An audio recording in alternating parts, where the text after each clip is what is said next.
uma história que eu acho muito interessante, o pessoal usa como ilustração, que é do circo e da igreja. Vocês já viram essa ilustração?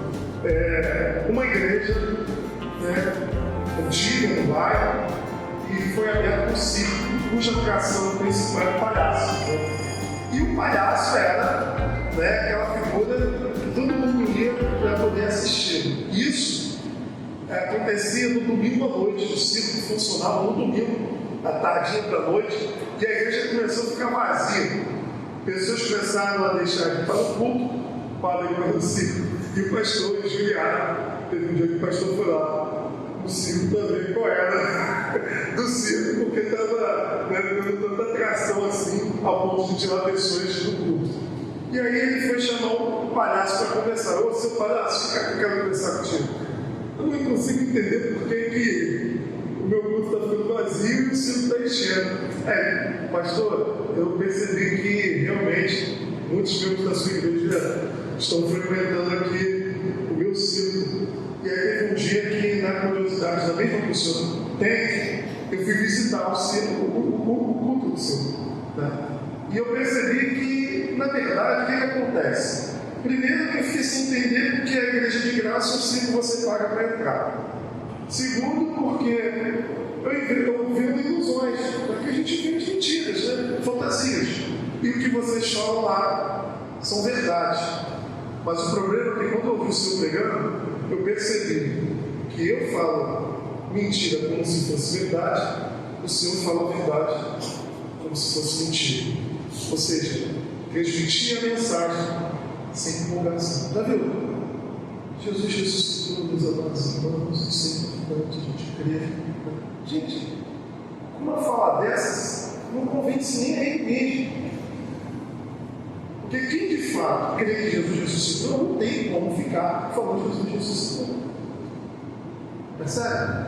Então, essas questões, elas são importantes porque a mulher te ajuda. Né? Não é vender uma imagem, é saber que o corpo fala. O corpo, você não só se comunica com a voz, você também se comunica com o corpo. Né?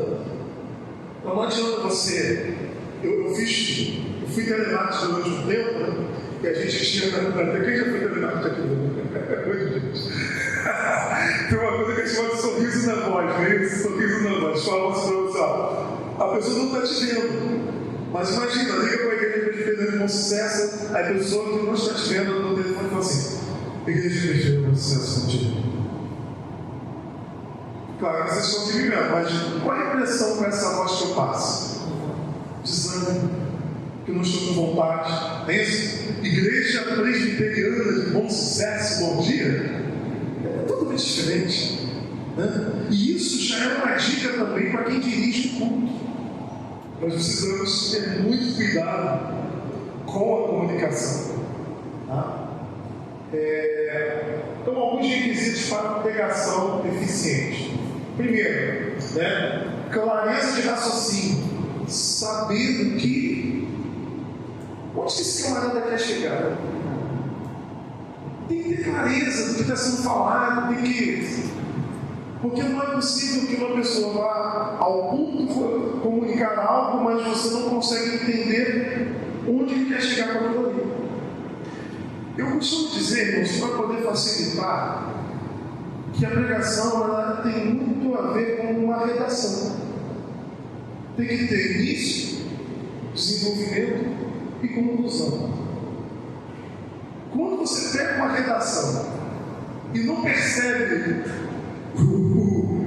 onde o camarada quer chegar com aquilo ali, é confuso. Se uma redação é confusa, imagina uma pregação onde a pessoa está 40 minutos, meia hora sentada ouvindo. Né? Então, outra, fluência tem que ser uma coisa que flui, aquela coisa, sabe, né? Igual o carro que tem que empurrar para pegar no canto. Né? É claro que, gente, isso que eu estou falando tem a ver com prática. Eu não estou dizendo que você que nunca pregou, sabe, no domingo tu vai vir com tudo isso. Não é isso. Né? É claro, não tem como. Né? dicção. Existem pessoas que realmente ou ela vai fazer uma fono, ou realmente vai ter dificuldade, vai ser um pregador por causa da dicção. De repente, nenhum problema ela compartilhar a palavra, mas pregação, ministério de pregação é mais complicado. Uma pessoa que tem muita dificuldade de dicção. Sensibilidade. A sensibilidade envolve vários fatores. Quantas vezes eu te chamado para pregar, te falar um tema, te falar uma coisa, quando você chega lá de cara com um público diferente daquilo que talvez você esperava. Percebe que a sensibilidade envolve uma série de coisas? A plateia. Gente, conheço pregadores que são ótimos em relação a conteúdo, mas os sermões são longos, demorados, que numa igreja X, mas numa igreja Y, eu mesmo, quando fui para a igreja que hoje eu pastorei, eu fui mudando muito minha forma de pregar, porque eu vim de uma igreja que tinha um modelo. Quando eu cheguei na igreja, eu fui percebendo que, corta, vai pouco eu paro. E hoje aquele sermão que eu levava 50 minutos, hoje eu levo 25, 30 minutos. Quer dizer que todo sermão tem que ser assim? Você tem que entender qual é o seu público. Se o seu público é de pessoas mais idosas, se são de jovens universitários. Às vezes o público que ama ouvir o Augusto Podemos, que é o Augusto, de repente uma igreja da Baixada. Está entendendo? São públicos diferentes. Não dá para você transplantar um modelo de pregação e levar para todo qualquer lugar. Você chega numa igreja com um número enorme de crianças, né? E que ficam no culto durante a pregação. E aí, como que você faz? Eu ouvi uma vez um pregador que fiquei assim, que é o reverendo Éder Campos Júnior. E ele pregou, na mesma pregação, ele atingiu os pais e as crianças também. Ele conseguiu falar com as crianças. Ele colocou as crianças envolvidas na pregação. Eu não consigo fazer isso. Mas ele conseguiu, na mesma pregação, fazer isso. Então, assim, claro, se a gente treina, a gente consegue, né? Com o tempo, talvez com não tanta eficiência. Porque ele é um professor, ele é muito bom na didática. Cultura geral. O pregador precisa estar atualizado, né? Ou seja, não pode ser aquele camarada que não sabe o que está acontecendo no mundo. Nós não podemos ser pessoas alienadas em relação ao que está acontecendo. Né? A gente está quase aí, né? Estamos praticamente uma véspera de uma terceira guerra mundial. Né? Falou que riu, mas falou que é uma coisa complicadíssima. Né? Deus queira que não, mas a gente está vivendo um contexto extremamente conturbado. Então, estar antenado para essas coisas é importante. Porque às vezes você vai estar com uma mensagem meio de muito fantástico Bob, né? Quem lembra aqui? Querendo mentir. Depois você está com aquela mensagem assim, sabe, completamente desconectada do público que você tem. Certa vez um pastor que é de uma classe social mais alta pregou numa igreja de classe mais baixa e falando assim de questões de pobreza, tal, assim, como se fosse uma coisa assim, completamente fora do mundo do público que ele estava pregando. Ele achava um absurdo uma pessoa ter que pegar ônibus, passar, né, lotado, passar não sei quantas horas semanais, só que aquela era a realidade de 99% do público que ele estava falando. Então, às vezes a pessoa não consegue perceber o público dela, porque às vezes ela é de um outro ambiente. É parecido com alguém que começa a falar de coisas que, né, tem a ver muito com o público que ele convive, em termos de acessibilidade, de cultura, meio de acesso a coisas, né? Quando eu falo cultura, eu falo no sentido de acesso a ambientes, né, culturais que nem todos têm. Né? Às vezes a pessoa começa a falar isso com uma normalidade, esquece que de repente aquele público dele não tem nada daquilo. Né? Então, essas coisas elas não são fáceis, mas o pregador precisa estar atualizado, e aí envolve aquela questão da sensibilidade. Ele precisa ter gosto clássica também. Você lê um clássico, né? Ao conhecer pelo menos um pouco de literatura, camarada que é Machado de Assis, né? Uma vez, até uma literatura infantil como O Pequeno Príncipe, né? Que é uma literatura extremamente importante, tanto leitura quanto filmes, coisas que realmente têm a ver com a cultura, né? No sentido clássico, que você não pode ser um camarada extremamente alienado, né? Porque às vezes o cristão ele é completamente alienado. Não, eu sou de Cristo, eu sou do mundo, não conheço mais nada. E, na verdade, você está presente no mundo e você dialoga com pessoas que estão, né, o tempo todo consumindo esse tipo de coisa, né? Seja na universidade, seja na escola, seja em casa mesmo. Ter bons recursos para a transmissão da mensagem. E outra, né? Formas de ampliar a habilidade pela locução da mensagem. Ouvir bons pregadores. É importante. Eu coloquei alguns que eu gosto. Tá? O Hernandes, que acho que já é clássico. Né? O John Piper. O Éder Campos Júnior, que para mim é um dos que tem maior. Assim, para mim o Éder Campos ele é perfeito no sentido de que tanto a mensagem quanto o conteúdo ele é muito bom. Ele é muito bom mesmo. Né? O Jonas Madureira, que é um pouco mais filosófico, né? Mais sofisticado, mais público dele. Agora, quem sabe quem é esse aqui? Esse pregador, eu recomendo vocês ouvirem. Para mim foi uma das mensagens mais bem elaboradas que eu já ouvi. O tema, se não me engano, é quando Deus nos faz sangrar. Alguma coisa assim. Emílio, eu não sei a pronúncia que é Garofalo ou Garofalo. É Garofalo, né? Ele é de Brasília, isso. Emílio Garofalo. Tem uma mensagem dele que é interessante, o modo como ele abre a mensagem. Ele interrompe a narrativa e aí ele começa a falar. Aquela passagem quando a arca da aliança é levada, né? E ele volta lá no final, parecia que ele tinha esquecido da introdução, ele volta e ele fecha, mas que fechamento, que introdução e que fechamento. E ele é um camarada que tem uma capacidade assim de pegar esses textos do Antigo Testamento e te prender na forma de comunicar. Então, vale a pena, eu acho, se não me engano, você encontra no YouTube, é quando Deus nos faz sangrar, algo assim, Emílio Garofalo, né? Ele pregou na Fiel, né? Ler sermões, eu botei um exemplo aqui, sermões de Spurgeon, né? Comentário. Treinar, praticar e se ouvir. Eu acho que isso aqui é uma das coisas mais importantes. E hoje a gente tem um recurso, né, de gravar as mensagens e tal. E todas as vezes que eu saía, quando a gente falou de gravar, que a gente está em obra na igreja, a gente deu um pouco na questão da prescrição. Mas confesso que eu estou gostando. Sabe por quê, gente? Você fica com medo hoje de falar. Porque as pessoas pegam o que você fala, recortam e colocam o que querem e tudo hoje gera polêmica, né?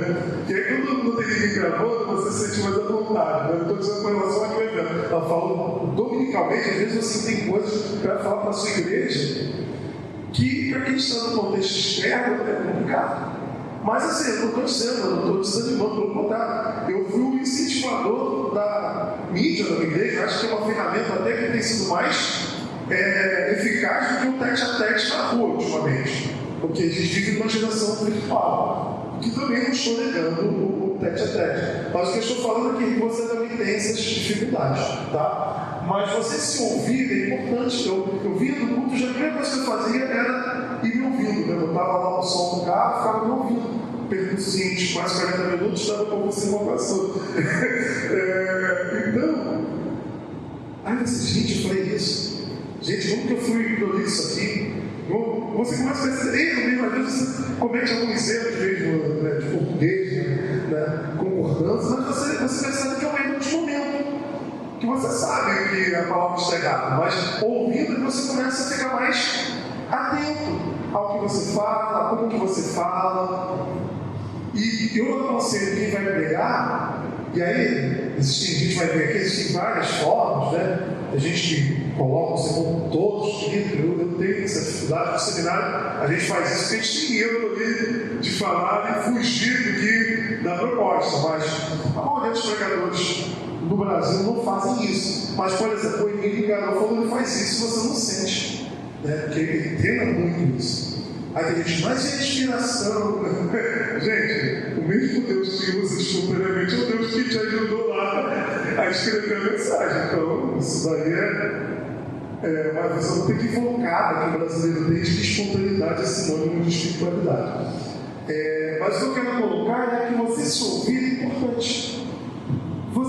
Uma mensagem simples, uma oportunidade, numa reunião de oração, num departamento, enfim. Entenda o que você vai falar. Sabe por quê? Primeiro porque você pode ser tomado na hora de um certo nervosismo que você pode perder toda a... Entendeu? Então quando você já tem mais ou menos o que vai ser falado, não necessariamente você vai falar tudo certinho, mas você já tem o quê? Um guia. Então pelo menos anota alguns pontos.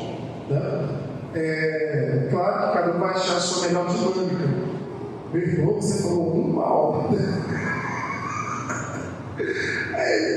Vou nem sentir. Rapaz, a igreja latina não tem ar-condicionado uma hora daquele calor, meu amigo.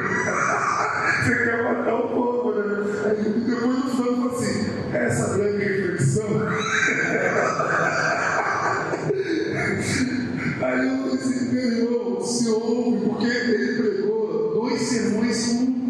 Eu ouvi a mensagem, ele tinha um material muito bom, muito rico, só que ele se prendia detalhes da informação porque aquela passagem, por exemplo, quantas vezes devo perdoar? 70 vezes 7.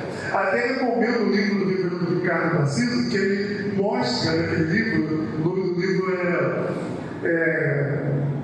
é sobre perdão. Sem limites para perdoar. E ele faz um cálculo que outros pregadores já fizeram também, de quanto mais ou menos aquela pessoa deveria, né? Ali naquela passagem daquele homem que não perdoa a dívida do servo e é perdoado pelo rei, né? Ali mostra mais ou menos como seria a dívida, que era uma dívida que era impossível uma pessoa naquela época contrair. Então Jesus está usando uma hipérbole, ele está exagerando. E aí ele ficou muito tempo explicando ali os valores, sabe? E que não é importante, quem vai gravar aquilo ali? Eu falei assim, olha, não curta esse negócio, entra no assunto diretamente, e aí depois ele, na verdade, ele tinha 2 mensagens, ele, depois de pregar tudo, ele entra na parábola para poder explicar na parábola. O meu irmão, ele praticamente voltou às poucas palavras à mensagem. Aí o irmão, lembra daquela história do professor Raimundo? Tinha aquele personagem que ele falava tudo certinho, aí o professor falava assim, para tirar 10, aí ele fazia a sua pergunta, aí na última ele estragava. Então eu falei assim, rapaz, por mais um pouco você tiraria 10. Se você se ouvir, você vai perceber. Então, se ouvir, praticar, fingir que está pregando. Né? Eu o tempo todo estou falando sozinho, parece maluco. Né? Ainda mais na nossa correria, a maioria dos percursos que eu faço são percursos grandes, eu estou no carro pregando para mim mesmo. E na maioria das vezes eu estou pregando assim, a mensagem já está quase toda já montada na minha cabeça e depois eu só vou para o papel. Mas, na verdade, você precisa treinar o que você vai falar. E se você tiver tempo, na maioria das pessoas que os pastores têm um pouco mais de dificuldade que geralmente, principalmente quando só tem ele que prega, né? O tempo fica muito escasso. Mas para quem, na verdade, por exemplo, eu não fui chamado para pregar ainda. Então você tem aí a bela de uma oportunidade de preparar um belo sermão, né? E deixar ele ali, distante daí. Né? E nisso, o que você faz? Você treina, vai para frente do espelho. Treina a postura, treina a comunicação, isso é extremamente importante. Pastor, isso é extremamente importante. Treinar a fala, grava. Hoje eu não vou ter como ficar, com muito de casa, não vai dar, mas dá para eu entrar no quarto e pegar lá e fazer gravar no celular a minha fala. Grava, depois se ouve. Veja se não está chato, veja se não está polícia demais. Isso é importante, tá? Para você mesmo conseguir um feedback. Uma outra coisa é quando você pregar, Tenha um ouvinte crítico. Não chama alguém que você sabe que, né? Pô, você pergunta, caramba, meu irmão, foi? Que Deus. Até sempre aquele irmão que gosta, né? Pega aquele cara chato. Na minha antiga igreja eu tinha 3 pessoas. Eu tinha aquela pessoa que você sabe que não é muito crítico, mas ela é importante, porque se o seu sermão for chato, não vai tocar ela. Tem aquele mediano que conhece um pouco e tem aquele chato, que é crítico, é técnico. Quer nem saber se houve conversão, quer saber se você seguiu lá toda a técnica. E aí, o que é fundamental? Isso aqui é indispensável, mas né, coloquei aqui para não pensar que eu só estou enfatizando técnica. Uma pergunta assim, até que atrás a gente ouvia pregações de 1 hora, 1 hora e pouco. Não seria tempo aproximado de uma palavra? Isso é bem relativo. Eu particularmente, eu tenho a minha opinião, eu não sigo aquela opinião que o pessoal fala assim, não, é provado cientificamente que a pessoa só consegue ficar 40 minutos descobrindo, né? A gente fica na pós-graduação lá o dia todo. Você fica 40 minutos, por que o aluno fica na escola ouvindo lá 6 horas na escola? Assim, eu não acho, eu acho que cada pessoa, isso realmente é provado, a inteligência múltipla, que cada pessoa tem uma forma mais fácil de aprender e tal, isso é fato. Mas assim, eu acho que cada realidade é uma realidade. Vou dar um exemplo. A minha igreja é uma realidade. E hoje é uma outra realidade de quando eu cheguei e hoje de como eu estou lá. Em que sentido? Eu era muito técnico. Fundo do seminário, você está cheio de... Quem gosta de cozinhar? Mas cozinha bem mesmo. Levanta a mão. Ninguém? Agora da casa. Vamos ver se é verdade. A pessoa que gosta de cozinhar, às vezes ela vai fazer um prato. E aquele prato dá trabalho. Né? Mas na hora que bota na mesa, ninguém que vai comer vê o trabalho que você teve, não vê nas panelas, não vê o tempo que levou, só vê o quê? O sabor ali, o prato que já te convida, né? Você já come só de sentir o cheiro, só de olhar. Não é isso? O que eu quero dizer é que, na maioria das vezes, o pregador, quando ele é novo, principalmente o seminarista, né? Ele está cheio de coisas dentro dele, ele quer explodir. Ele quer botar tudo que ele leu, tudo que ele estudou, num sermão. E aí ele perde noção. Primeiro, as pessoas não vão gravar. Não vão gravar. Ele vai ser cansativo, porque os pontos principais que as pessoas mais vão se ater são as questões mais práticas. Porém, eu não estou dizendo que o teu sermão tem que ser só prático. E aí é uma coisa que é importante, que a gente vai ver lá na frente: significado e significância. Qual é o significado do texto? Você tem que dar conta. Qual é a significância? Ou seja, como que esse texto fala comigo hoje? O grande pregador não é aquele que só fala para um público erudito, mas é aquele que na igreja dele tem um juiz, mas tem uma dona de casa que não tem um ensino médio, que não tem um fundamental. E ele se torna inteligente, tanto o juiz quanto a dona de casa conseguem entender a mensagem dele. Não quero falar para eles sobre essa simplicidade. Uma das pessoas mais inteligentes que eu conheci pessoalmente foi Brian Kibuka. Não sei se alguém que conhece o livro Flávio, você sabe quem é. Camarada novo, criado em periferia, negro. Eu estou falando isso para poder mostrar que ele é uma pessoa que de repente você fala, o currículo do cara já nasceu num ambiente favorável. Não, negro de periferia, foi pastor presbiteriano durante um tempo, depois foi para Batista. Quando fiz o seminário presbiteriano, o meu professor de teologia, de homilética, o reverendo Otávio, que inclusive parte do que está aqui é do material dele, eu coloco ele na frente da mochila que vocês vão receber, que é compilado o material dele, com a autorização dele, parte, né? Ele disse uma vez assim: aqui uma vez sentou nesse banco um jovem que assistia minhas aulas por educação. Por educação. E eu sempre ouvia falar dele, mas eu não conhecia ele pessoalmente. Aí uma vez eu fui dar aula numa faculdade de teologia e me falaram que ele possivelmente daria aula lá, na FAIT.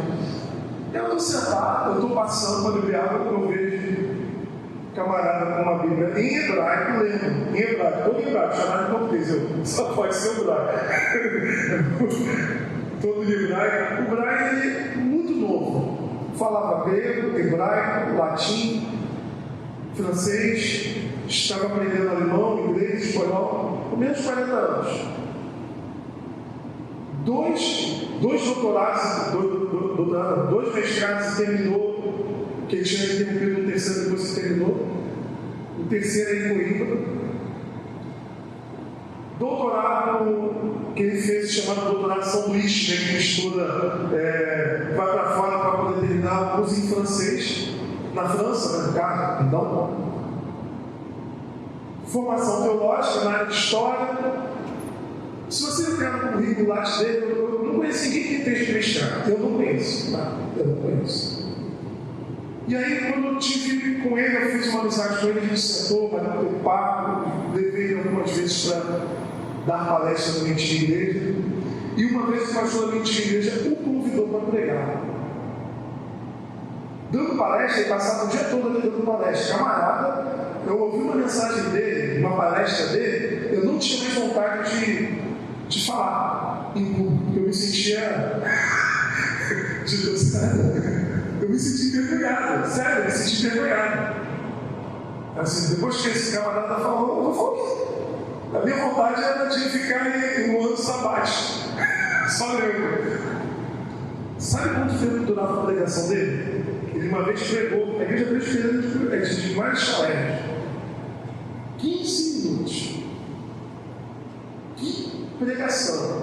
Quem é mais antigo lembra daquelas lutas do Mike Tyson? Você ia pegar pipoca quando voltava, já tinha acabado. Assim, era 15 minutos.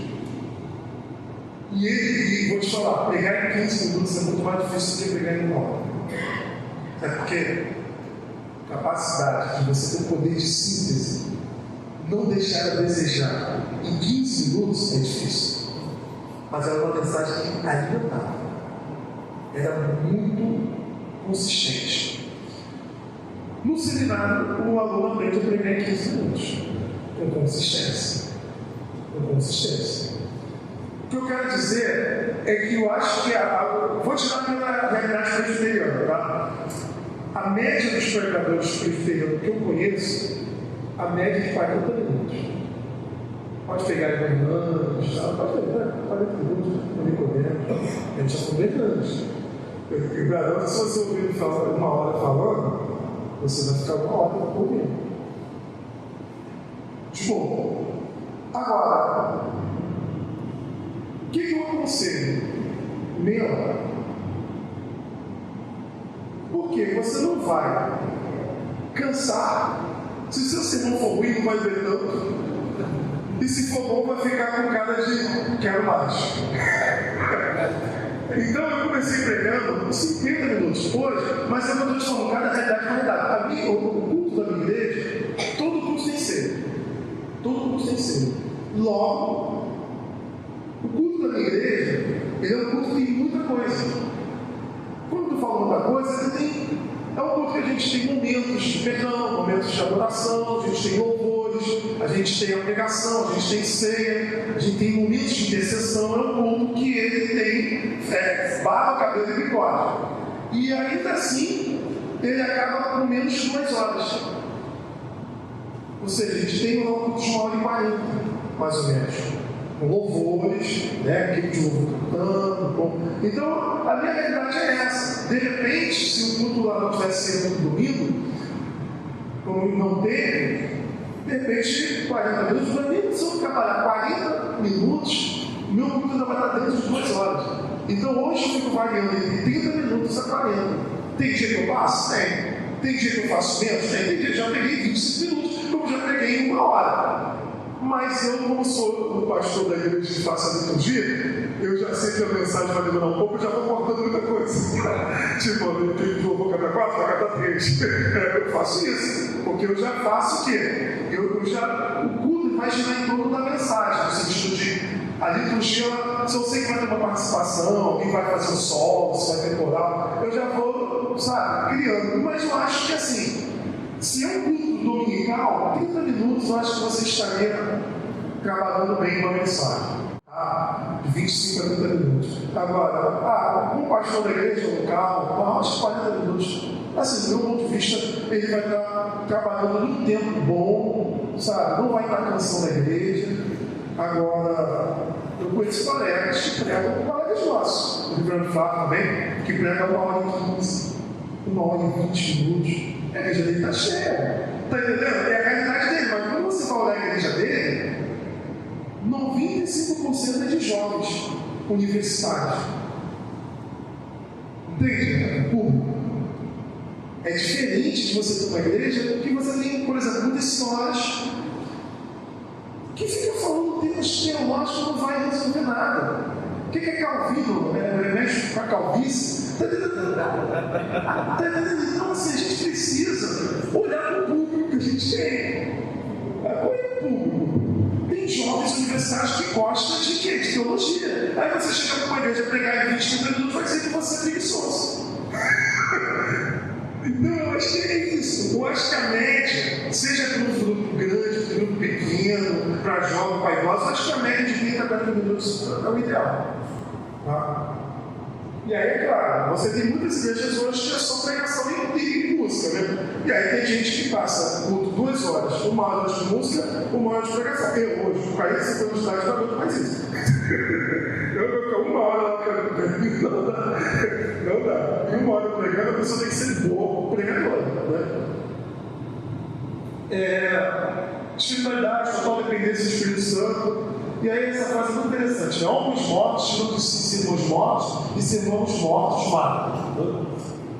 É fundamental a paixão da pregação. É impossível pregar efetivamente e eficazmente a palavra de Deus sem paixão. Pregação sem paixão não é pregação. Gente, pregar sem passar sentimento é complicado. A camarada não, né? Em nome da ordem da reverência, acha que reverência é ser apático. Se tem uma coisa ruim, é apatia. Né? Eu prefiro aluno bagunceiro do que aluno apático. Porque o apático parece gato. Já viu gato? O cachorro, você mexe com o cachorro, né? Faz assim, tal, bate aqui e ele vem, né? Brinca com o cachorro. Gato. Vem cá, gato. O que ele fez? Só no outro cara, assim, ele não faz nada. Tu não consegue ver se está gostando ou se não está. Às vezes o público periférico nem assim, eu estou pegando, tu está pensando tudo Você não sabe. Então, eu acho que o pregador também, quando. Eu sei, gente, tem pessoas que pregam assim, e aí. Já ouviram falar do sermão chamado Pecador na mão de um Deus irado? Sermão pregado por Jonathan Edwards. E segundo os pesquisadores, ele leu o sermão, ele não tinha oratória, ele leu o sermão, ele era alto, tinha uns 2 metros e pouco, não mudava o tom de voz, e foi um dos sermões assim que mais. Isso é o quê? Foi Deus. Né? Falaram que teve um jovem lá que pegou o sermão dele, olhou e falou que ia pregar lá para ver se tinha um número de resultado, e no final do sermão ele estava dormindo. Então, assim, a questão do poder de Deus é fato. Mas o que a gente está dizendo aqui é que, de modo geral, o sermão tem que ter expressão. Por exemplo, eu não gosto dele, não, tá? Assim, não da pessoa, mas eu não gosto do conteúdo da mensagem dele. Mas, Marcos de Sena fez muito sucesso, né?